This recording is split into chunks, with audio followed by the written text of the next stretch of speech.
Ah, dis-moi donc, toi qui portes la canne depuis longtemps, j'entends vanter ton nom et ses couleurs au sein que tu pavanes. Je veux connaître enfin les compagnons.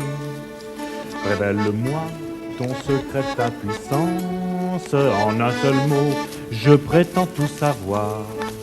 Vous resterez toujours dans l'ignorance, car nous gardons le secret du devoir.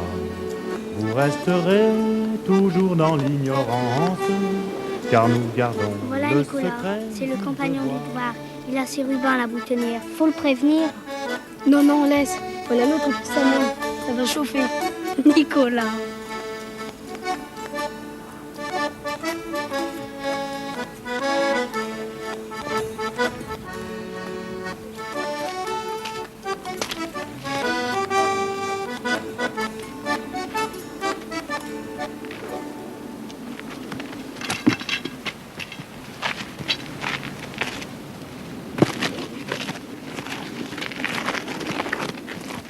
Au milieu du 19e siècle, lorsque des menuisiers ou des charpentiers se rencontrent, ce genre d'incident est inévitable. Inévitable parce que les artisans sont regroupés en sociétés de compagnonnage rivales. Mais comment vivaient les compagnons à cette époque ?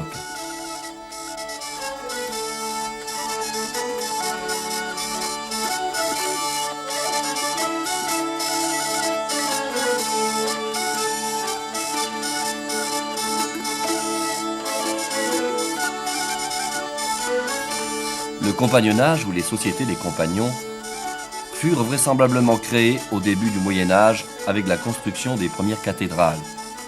On lui trouve encore des origines plus lointaines, perdues dans de nombreuses légendes. Les croisés auraient ramené d'Orient ses rites et ses secrets.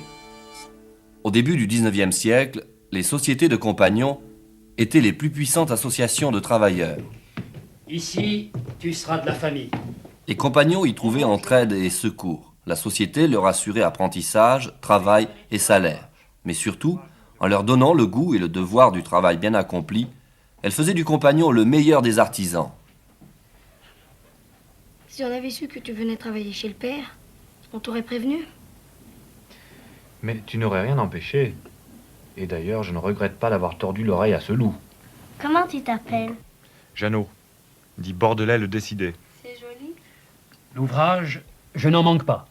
Et les journées ne sont pas assez longues. En fait, les compagnons ont été les premiers ouvriers qui se sont unis pour améliorer leurs conditions de travail et de vie.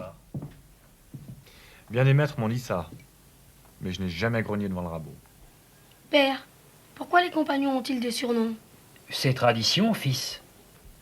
Dans notre société, le nom du compagnon est toujours fait du pays d'où il vient et du trait le plus marquant de son caractère. Et un surnom, c'est aussi bien pratique pour se faire oublier les gendarmes. Moi, j'ai eu à ma table Grenoble la douceur, Nantel le pensif, Montpellier la sagesse et Avignonnet la vertu. Avignonnet la vertu, c'est Agricole Perdiguier, vraisemblablement le plus célèbre des compagnons du 19e siècle, devenu député en 1848. La publication de ses mémoires constitue un témoignage exceptionnel sur les compagnons. Il a œuvré toute sa vie pour l'unification des différentes sociétés de compagnons.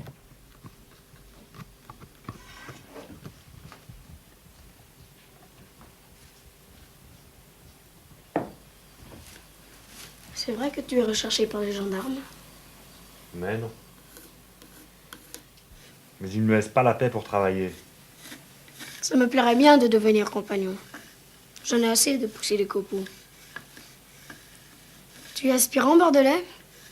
Non, aspirant, je ne suis plus. L'aspirant, c'est l'apprenti. Moi, j'ai presque fini mon tour de France. Aujourd'hui, je suis initié, et bientôt, je serai compagnon fini et reçu, et je pourrai rentrer chez moi. Je n'y comprends rien avec tes compagnons finis et tes initiés. Écoute, tu es aspirant chez ton premier maître. On t'appelle aussi Gaveau. Ensuite, quand tu es reçu dans une société des compagnons, tu es initié.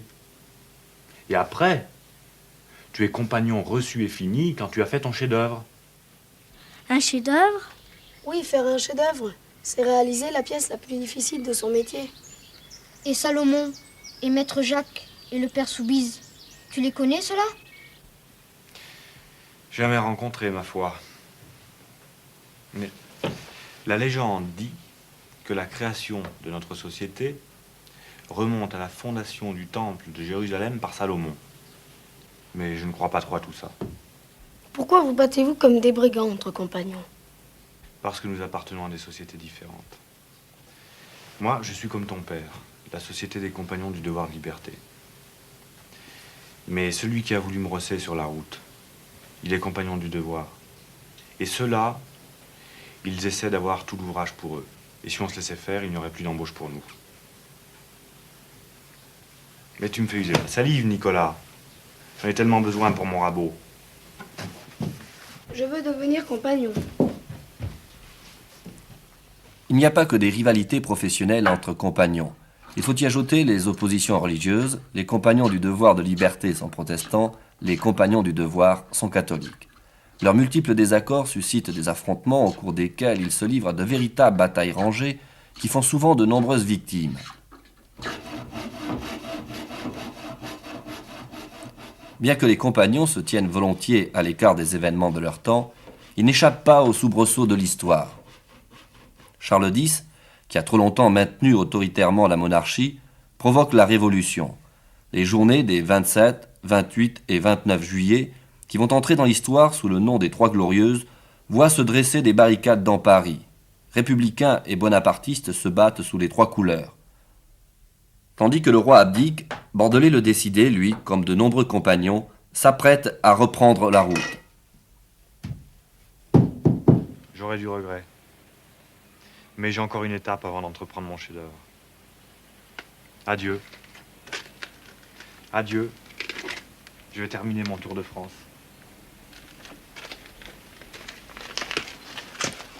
C'est en effet en faisant un tour de France chez différents maîtres et patrons que le compagnon apprend son métier. C'est pendant 2 années une sorte d'épreuve d'initiation. Le Tour de France des compagnons, dit George Sand, c'est le pèlerinage aventureux, la chevalerie errante de l'artisan. Jadis des rois, tyrans de toutes marques, bien trop souvent nous ont persécutés. Nous briserons vos sceptres aux monarques et connaîtrons enfin la liberté. Sous les verrous ont gémi nos ancêtres, mais nul d'entre eux n'a trahi le devoir. Tous vos pareils sont morts sans le connaître, et vous mourrez aussi sans le savoir. Tous vos pareils sont morts sans le connaître, et vous mourrez aussi sans le savoir.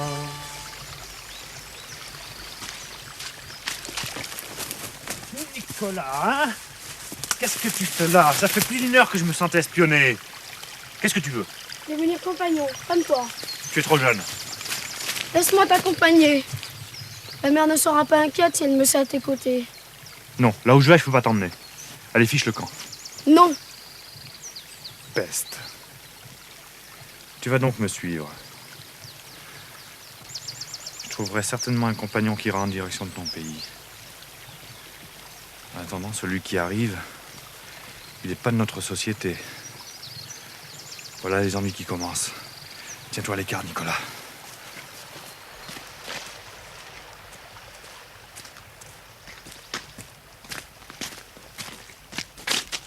Top. Top que je te dis, tu ne réponds pas. Tu ne connais pas le mot qui sert à nous à connaître. De quelle société es-tu? Du devoir de liberté. Pareille société mauvaise. Les gavons ne sont que des chiens puants. Ils ne savent pas se servir de leurs outils. Libère mon chemin.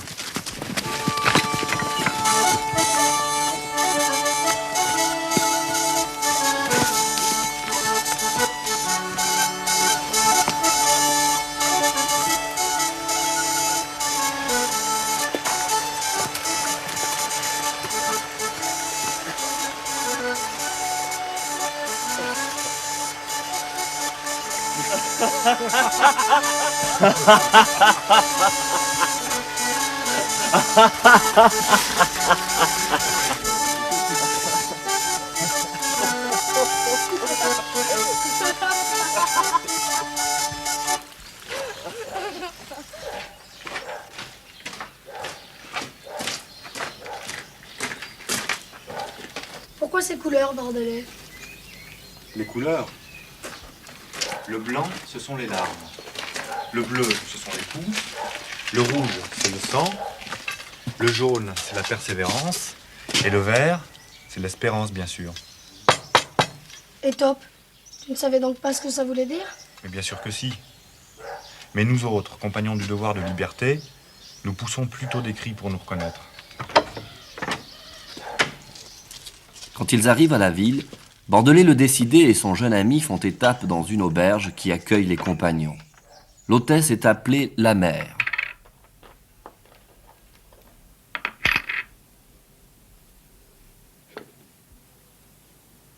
Qui êtes-vous? Un honnête compagnon, enfant de Salomon. Que venez-vous faire ici?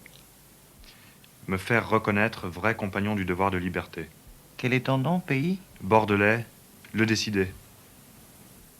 Et cet enfant? Il m'a suivi, c'est un jeune obstiné qui veut devenir compagnon. Mais je le ferai raccompagner dès qu'un des nôtres ira par chez lui.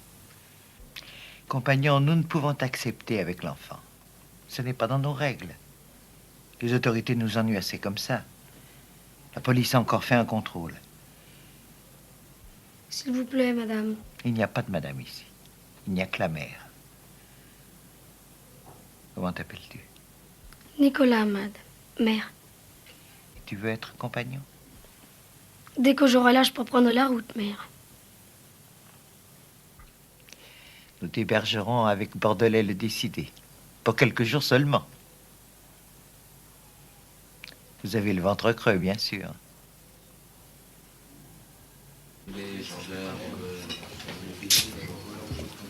Compagnon, voici Bordelais le Décidé.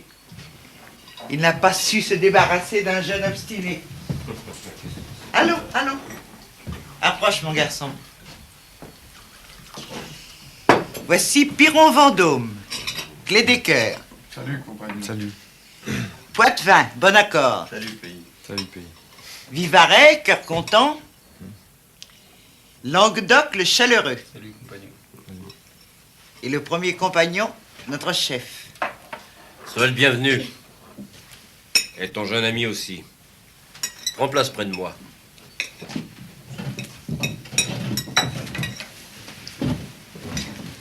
La mère, pour les compagnons, c'est une sorte de mère adoptive à qui on doit respect et obéissance.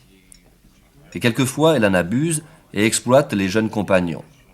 Chacun doit lui payer une cotisation mensuelle pour subvenir aux frais de la société. Elle n'a pas l'air commode, la mère. Elle se donne des airs, mais c'est une brave femme.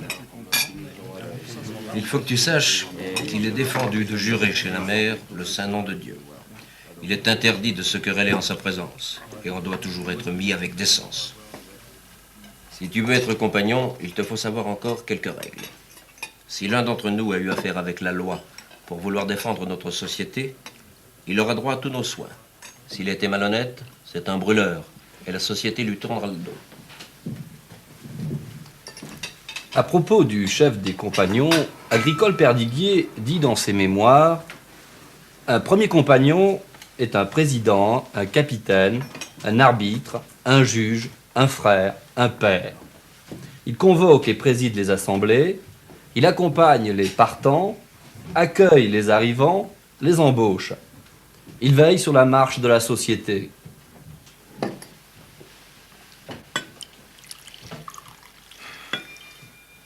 Tu es en règle au moins, compagnon? Oui, oui. Mon passeport a tous ses visas. Bon, c'est bien. Les gendarmes sont encore venus. Ils ne nous voient pas d'un très bon œil, nous et nos cérémonies. Ils nous imaginent pour je ne sais quelle secte mystérieuse. Ici, nous ne sommes pas les plus forts. Nos compagnons charpentiers ont été expulsés. Les autorités sont favorables aux devoirants.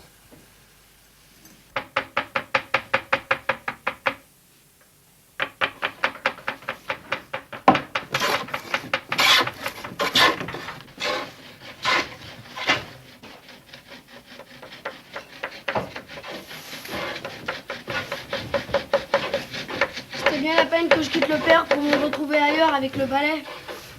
Mais ne grogne pas, Nicolas. Le balai, c'est le premier outil de ton apprentissage.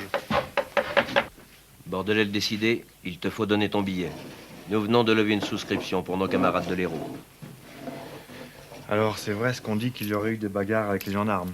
Oui, et plusieurs compagnons ont été emprisonnés. Pourquoi, Bordelais? Parce que des compagnons se révoltent contre des maîtres. Des maîtres qui veulent travailler de plus en plus et de plus en plus vite. Comme dans les fabriques? Oui, c'est un peu ça. Je ne travaillerai jamais dans une fabrique. Dis-moi, Bordelais. Quoi? Qu'est-ce que ça sera ton chef-d'œuvre? Ah, ça, c'est mon secret. Ce que je puis vous dire sans offense, heureux et fier de le faire savoir, c'est qu'en faisant mon joli tour de France, l'on m'a nommé la fierté du devoir. En faisant mon joli tour de France, l'on m'a nommé la fierté du devoir.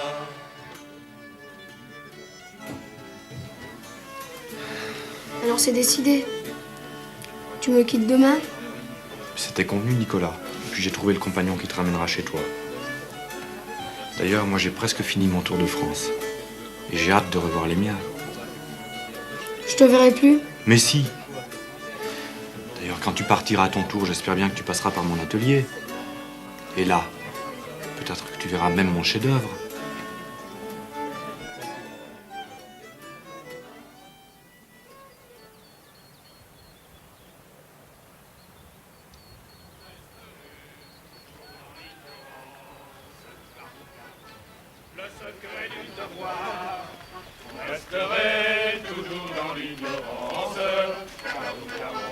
Lorsqu'un compagnon quitte la ville, tous les membres de la société l'accompagnent un bout de chemin. Celui qui s'en va est appelé le partant. Le cortège est ouvert par le chef des compagnons, le rouleur, ainsi appelé pour la cérémonie.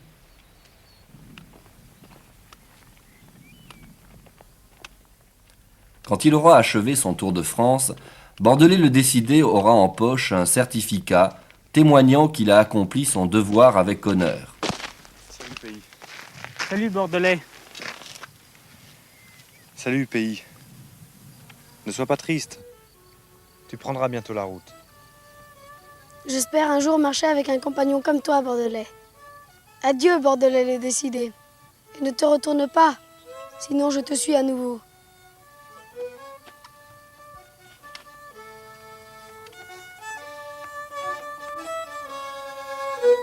Adieu, Bordelais. Salut Nicolas.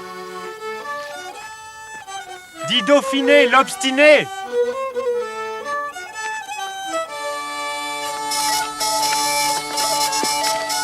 Nicolas, quant à lui, il sera compagnon, comme Bordelais, comme son père. Il vivra l'apogée du compagnonnage, mais à partir de 1850, ne pouvant ni se réunifier ni s'adapter à l'évolution de la société industrielle, le compagnonnage va décliner. Les privilèges que les compagnons avaient acquis, leur conception du travail, allait de plus en plus les éloigner de la classe ouvrière naissante. Mais les sociétés de compagnons n'ont pas disparu. Depuis 30 ans, elles se sont réorganisées et aujourd'hui, elles sont parmi les meilleurs centres d'apprentissage pour les jeunes artisans.